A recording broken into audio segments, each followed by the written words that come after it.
दोस्तों so this is the analysis of 19th नवंबर। तो पहला आर्टिकल है एनपीआर से रिलेटेड।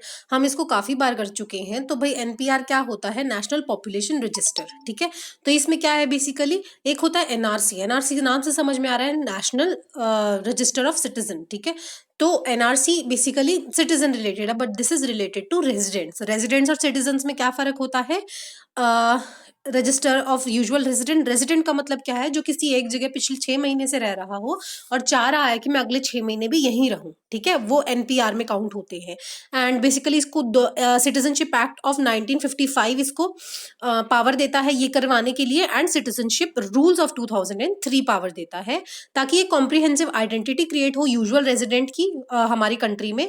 पहली बार ये 2010 में कलेक्ट हुआ था एंड 2015 में इसको अपडेट किया गया था। ठीक है, वही जो पिछले 6 महीने से रह रहा हो और 6 महीने और रहना चाह रहा हो, ये एनपीआर का आप देख सकते हैं एम करके। And this was it. Registrar general of India इसको कलेक्ट करते हैं एंड बेसिकली वो अपने भेजते हैं बंदे उसको कलेक्ट करने के लिए। Then is about defence acquisition procedure of 2020 DAP. ठीक है, तो इसने रिप्लेस किया था डिफेंस प्रोक्योरमेंट प्रोसीजर को। इससे पहले डिफेंस प्रोक्योरमेंट प्रोसीजर होता था। ठीक है, एंड इसमें देख लेते हैं न्यू पॉलिसी की हाइलाइट्स क्या है। डीएपी 2020 का है, सितंबर में अनवील किया गया है इसको फिलहाल ही। And reservation of indigenous firms, तो ये reserve several procurement categories for indigenous firm, क्योंकि आत्मनिर्भर भारत के तहत ये चाह रहे हैं कि इंडिजिनस फर्म ही कुछ चीजें प्रोक्योर करें। एंड इंडियन वेंडर को डिफाइन किया गया है इसमें, एंड कि भाई जो ओन है and control by resident Indian citizens, मतलब रेजिडेंट्स का मतलब पिछले 6 महीने से रह रहे हैं और 6 महीने रहना चाह रहे हैं। एंड एफडीआई यहाँ पे परमिटेड है पर 49%, क्योंकि 51% हो जाएगी तो फिर वो बाहर के ही कंट्रोल में आ जाएगा, तो 49% एफडीआई यहाँ पे परमिटेड है। New buy then global manufacturing in India category कौन सी है? Indigenisation of at least 50% of overall contract value of a foreign purchase. ठीक है, कि उसमें इंडियन रिलेटेड कोई भी कॉम्पोनेंट हो। ठीक है, एंड वो भी 50% होना चाहिए, with the intention of subsequently building it with in the technology transfer. ठीक है, कुछ चीजें या तो बाहर की चीज हो, ठीक है, फॉरेन परचेज से लेकर आए हैं एंड इंडिया में उसको बिल्ड करेंगे, एंड पर वहां से उनको टेक्नोलॉजी ट्रांसफर देनी पड़ेगी। ठीक है, कि इस तरीके से आप इसको बिल्ड करोगे। Then is about greater indigenous content, ताकि हमारे यहाँ का जो पार्ट्स है वो ज्यादा उसमें डले। And equipment of the military procures including equipment manufactured in India under licence. ये बताता है कि 10% of the stipulates 10% higher indigenisation. ठीक है, तो पहले मान लो 50% होता था, तो अब 60% आपको इंडिजिनस जो कंपोनेंट है वो डालने पड़ेंगे। इंपोर्ट एम्बार्गो लिस्ट, तो ये 101 आइटम्स की लिस्ट है जो बेसिकली गवर्नमेंट ने निकाली थी।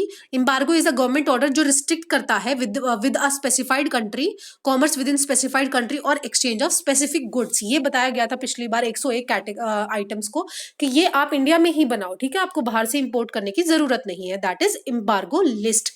ऑफसेट लायबिलिटी क्या है? Has not decided not to have offset clause in procurement of defence equipments. ठीक है, अगर डील हो रही है बिटवीन द बेसिकली दो गवर्नमेंट्स डील कर रही हैं, तब उसकी जरूरत नहीं है।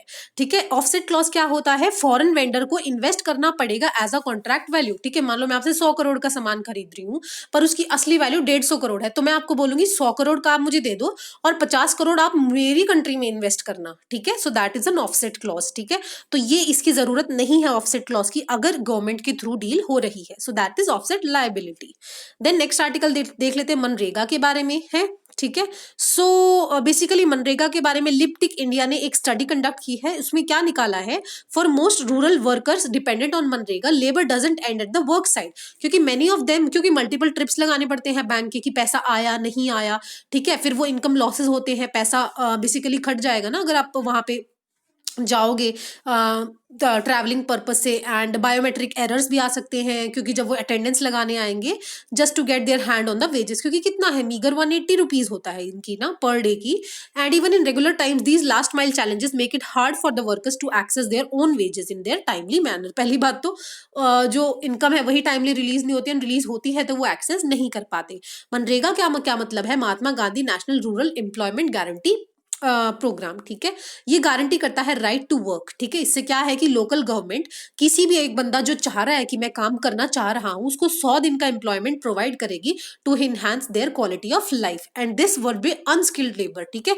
ये नहीं है स्किल्ड लेवल का होगा। अनस्किल्ड का मतलब छेने हथौड़े से कुछ तोड़वा रहे हो, पौंड बनवा रहे हो, तो इस तरीके की चीजें। इससे क्या होगा, लाइवलीहुड बेस स्ट्रेंथन होगा, सोशल इंक्लूजन आएगा लोगों में, ड्यूरेबल एसेट्स बन जाएंगे, क्योंकि अब इतने लोग बनाएंगे पॉन्ड्स, रोड्स, कैनाल्स, तो वो बनेंगे। एंड अर्बन माइग्रेशन कम होगी जब उनको रूरल एरिया में ही काम मिल रहा है, एंड रूरल इंफ्रास्ट्रक्चर भी बेहतर क्रिएट होगा। एलिजिबल क्राइटेरिया क्या है, सिटीजन ऑफ इंडिया होना चाहिए, 18 साल की उम्र से ज्यादा होना चाहिए, and part must be part of local house hold, ठीक है। मतलब बेसिकली ग्राम सभा का पार्ट होना चाहिए उसी विलेज का, and must volunteer for unskilled labour. ध्यान रखना स्किल्ड लेबर नहीं होता। की फैक्ट क्या है, मिनिस्ट्री ऑफ रूरल डेवलपमेंट इसको मॉनिटर करती है, एंड कि individual beneficiary oriented work can be taken upon the cards of SC ST even, ठीक है। स्मॉल एंड मार्जिनल फार्मर्स भी इसको ले सकते हैं, और बेनिफिशियरीज अंदर Indira Awas Yojana of the government of India, with in 15 days of submitting the application आपको वेज एम्प्लॉयमेंट कार्ड बेसिकली आपको मिल जाएगा। अगर आपको वो जॉब नहीं देते हैं तो आपको राइट टू अनएम्प्लॉयमेंट अलाउंस मिलेगा, कि भाई आप नौकरी नहीं भी करें तो भी आपको पैसे मिल रहे हैं, मिलेंगे, उसे अनएम्प्लॉयमेंट अलाउंस कहते हैं, ठीक है, बेरोजगारी भत्ता कहते हैं जिसे। तो वो मिलेगा। सोशल ऑडिट होता है इसका, सबसे इंपॉर्टेंट ये है कि लोगों से पूछेंगे जा जाके, ये नहीं सरकार कर रही है उसको कोई दूसरे कैग की तरह कोई ओवरसी कर रहा है, नहीं। सोशल ऑडिट होगा, लोगों से पूछेंगे भाई काम हो रहा है, ठीक हो रहा है, ताकि अकाउंटेबिलिटी एंड ट्रांसपेरेंसी बढ़े। ग्राम सभा इसको मॉनिटर करती है। ग्राम सभा में कितने लोग होते हैं, जो अबव 18 एज के होते हैं ना एक विलेज में, वो कॉन्स्टिट्यूट करते हैं ग्राम सभा को, ठीक है। एंड ग्राम सभा and gram panchayat basically works को देखती है, कौन कौन से वर्क कराने हैं इसके under. Roles of gram panchayat क्या, एप्लीकेशन रिसीव करेगी, कौन कौन चाहता है काम करना, वेरीफाई करेगी इस गांव के है भी नहीं है या नहीं, रजिस्टर करेगी हाउस होल्ड्स को, जॉब कार्ड्स इशू करेगी, receiving application for work, issuing date receipt for this application for work, allot करेगी वर्क को विद इन 15 डेज, वरना उसके बाद अनएम्प्लॉयमेंट अलाउंस देना पड़ेगा, एंड आइडेंटिफाई करेगी प्रायोरिटी अकॉर्डिंग कि भाई ये बंदा इस काम के लिए फिट है। तो ये होंगे ग्राम पंचायत के rules. Then ICMR against indiscriminate use of plasma therapy. तो रिसेंटली ये पाया गया, प्लाज्मा थेरेपी जब करते थे, आपने सुना ही होगा, तो प्लाज्मा थेरेपी से क्या पता लगाया है कि ज्यादा फर्क नहीं पड़ रहा है, ठीक है। सीवियर कोविड केसेस में तो मोर्टेलिटी पे मतलब मर रहे हैं काफी सारे लोग, तो नहीं फर्क पड़ रहा है कि जो प्लाज्मा रिसीव करे वो कम मर रहे हैं, प्लाज्मा रिसीव करे ज्यादा मर रहे हैं, तो फर्क नहीं पड़ रहा है बेसिकली प्लाज्मा से। तो प्लाज्मा होता क्या है, जैसे हमारी बॉडी में ब्लड है ना, तो ब्लड में एक 55% पार्ट क्या होता है, प्लाज्मा, येलो कलर का फ्लूइड होता है, और 45% होता है फॉर्म्ड एलिमेंट्स। फॉर्म्ड एलिमेंट्स में क्या होते हैं, RBC, WBC एंड प्लेटलेट्स, ठीक है। तो क्या होता है, जब ब्लड की ऐसे वायल में कलेक्ट करते हैं ना, जब आप सैंपल देने जाते हो, इसको तेज तेज घुमा देते हैं, जिससे ऊपर ऊपर एक येलो कलर का फ्लूइड आ जाता है, और नीचे डार्क रेडिश कलर का होता है, और ये क्या होती है, प्लाज्मा होती है, ठीक है। एंड वही बताया गया कि इसमें ज्यादा फर्क नहीं पता चला, जो एंटीबॉडी है नहीं पता चल रही। बेसिकली प्लाज्मा थेरेपी में यही बता रही हूँ, plasma is a liquid part, convalescent plasma extracted from blood of patient is a source of antibodies. क्योंकि क्या होता है, अगर हम पूरा ब्लड चढ़ा देंगे फिर वो एलर्जी रिएक्शंस कॉज कर सकता है। थेरेपी इन्वॉल्व्स यूजिंग प्लाज्मा ताकि दूसरे लोग रिकवर कर सके, क्योंकि प्लाज्मा में भी तो एंटीबॉडीज होंगी ना। एंड COVID-19 के लिए as one of the treatment option बताया गया था। So this was it is not very important, क्योंकि आपके पेपर में तो कहीं से भी नहीं आएगा, प्लाज्मा आएगा, जो कि मैंने आपको बता दिया है। Will return to nuclear deal if US sanctions are lifted, ठीक है। ये बोला गया है ईरान ने कहा है कि भाई हम अपनी न्यूक्लियर कमिटमेंट, जैसे कि जो जकपोआ थी, joint comprehensive plan of action, ठीक है, which was signed between Iran and P5+1, ठीक है। P5 means permanent members of United states security council plus Germany. तो उसमें बोला था कि भाई हम ऑटोमेटिकली रिटर्न करेंगे अगर ये हम पे सैंक्शंस हटा देंगे, क्योंकि दोबारा से सैंक्शंस लगा दिए गए थे, ठीक है। एंड वही चीज थी। वे अहेड फॉर ईरान क्या है, क्योंकि जो, हाँ ये याद रखना है आपने, रिजोल्यूशन 2231 किससे रिलेटेड है, ये जो United Nations and Security Council का रिजोल्यूशन बेसिकली अडॉप्ट करते हैं इन द सिक्योरिटी काउंसिल, ये रिलेटेड है ईरान डील से, ठीक है। एंड यूनानिमसली अडॉप्ट किया था 2231 endorsing joint comprehensive plan of action, so मैं बता देती हूँ आपको, joint comprehensive plan of action में तेहरान है जो ईरान की कैपिटल है, एग्री किया था कि भाई हम कट डाउन कर देंगे हमारे स्टोर्स पे, जो यूरेनियम के स्टोर्स है, हैवी वाटर के सोर्सेज हैं, ताकि हम अपने न्यूक्लियर वेपन्स कम बनाएंगे। इससे क्या होगा कि जो ये कंट्रीज है यूनाइटेड नेशंस सिक्योरिटी काउंसिल की, वो उनको एड देंगे, फाइनेंशियल एड देंगे, क्योंकि उनका तो ऐसे नुकसान हो जाएगा, एड देंगे एंड इसके बदले वो अपने न्यूक्लियर सप्लाईज कट कर देंगे। तो यूएस ने पुल्ड आउट क्यों किया? यूएस ने पाया गया कि ईरान ऐसा कुछ कर नहीं रहा है, एंड ऊपर से वो टेररिस्ट हमास एंड हेजबुल्ला जैसी ऑर्गेनाइजेशंस को सपोर्ट कर रहा है, एंड ईरान ने अपने पास्ट न्यूक्लियर प्रोग्राम के बारे में भी लाई किया है। ठीक है, एंड वैसे भी ये डील फेज आउट हो जानी थी 2030 में, तो 15 साल की डील थी, 2015 में साइन की गई थी एंड 2030 में इसको एक्सपायर हो जाना था। ठीक है, किसके बीच में थी? P5+1, ठीक है, permanent members and Germany plus Iran के बीच में थी। देन देख लेते हैं ब्रिक्स काउंटर टेरर स्ट्रैटेजी। तो ब्रिक्स नेशन है जिसमें ब्रिक्स नेशन में Brazil, Russia, India, China and south Africa. ठीक है, तो उन्होंने बेसिकली ब्रिक्स के बारे में आप मुझे कमेंट सेक्शन में बताएंगे कब बना था, कैसे बना था, सारी चीजें। काउंटर टेररिज्म स्ट्रैटेजी लेकर आए हैं ताकि bilateral and multilateral cooperation enhance हो सके, प्रैक्टिकल कोऑपरेशन हो among security and law enforcement authorities between the member nations, जो ये ब्रिक्स के मेंबर नेशंस हैं।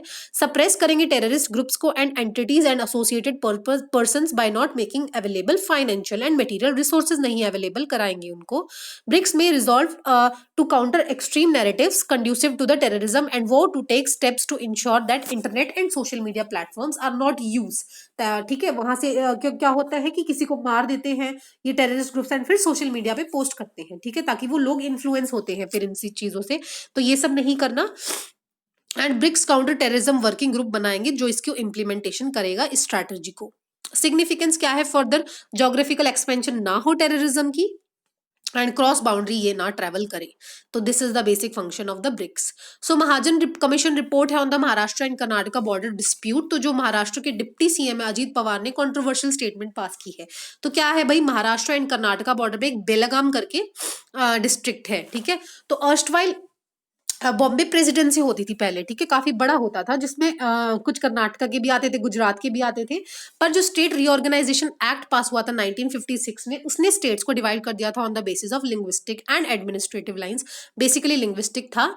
एंड जो बेलगाम था, जो अभी फिलहाल कर्नाटका का पार्ट है, तो उसने उनको Karnataka, Belgaum and 10 talukas of Bombay state, जो उनको मैसूर स्टेट का पार्ट डिक्लेयर कर दिया गया था, बेसिकली कर्नाटका का पार्ट डिक्लेयर किया गया था। महाजन कमीशन की रिपोर्ट क्या कह रही थी कि जो तालुकाज है with Kannada speaking population of more than 50% होने चाहिए मैसूर में, ठीक है, पर क्या दिक्कत है कि जो मैसूर का जो बेलगाम वाली जो जगह है वहां पे मराठी स्पीकिंग लोग ज्यादा है, तो बेसिकली उसको बेलगाम को पार्ट होना चाहिए था महाराष्ट्र का, ठीक है। एंड 1957 में बॉम्बे गवर्नमेंट ने भी बोला कि नहीं भाई हमारा पार्ट होना चाहिए बेलगाम, है ना।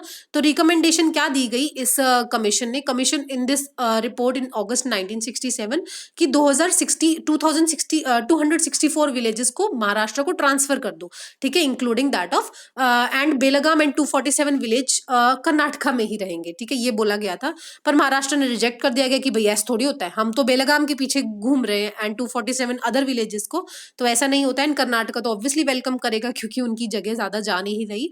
And Maharashtra continues to claim over 814 villages जो बॉर्डर पे है, ठीक है, तो यही चलता रहता है, बस आपको थोड़ा सा ध्यान रखना है कि बेलगाम के रिलेटेड इनमें फाइट चलती रहती है।